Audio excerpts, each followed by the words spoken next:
বসে থাকা সুন্দরী এক মেয়েকে বিল্লুর ভালো লাগে, তাই একটা ফুল নিয়ে তাকে প্রপোজ করতে যায়। কিন্তু অহংকারী মেয়েটা তার দেখে হাসে। অহংকারী মেয়েটা বিল্লুকে বলে, তোমার মতো আনস্মার্ট ছেলের সাথে আমি কিভাবে যাই? নিজেকে কখনো আয়নায় দেখেছো? তাই বলে অহংকারী মেয়েটা বিল্লুর থেকে ফুল নিয়ে মাটিতে ছুঁড়ে ফেলে দেয় এবং মেয়েটি চলে যায়। তার এই কর্ম দেখে সবাই অবাক হয়ে দেখে। এদিকে বিল্লু কাষ্টে মাথা নিচু করে থাকে।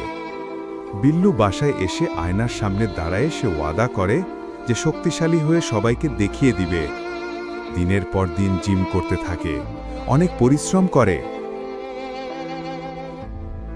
কয়েক মাস পরে সে শক্তিশালী ও স্মার্ট হয়ে ওঠে এবং অহংকার সেই মেয়েটা তাকে দেখে অবাক হয়ে যায় এবং সে বুঝতে পারে যে কাউকে অপমান করা ঠিক নয়। সে লজ্জা পেয়ে সেখান থেকে চলে যায়। এভাবেই বিল্লু তার ইচ্ছাশক্তি দ্বারা নিজেকে পরিবর্তন করে। বিল্লুর এখনো মন খারাপ, কারণ তোমরা এখনো বিল্লুকে লাইক সাবস্ক্রাইব করোনি। তাই দ্রুত লাইক সাবস্ক্রাইব করে দাও।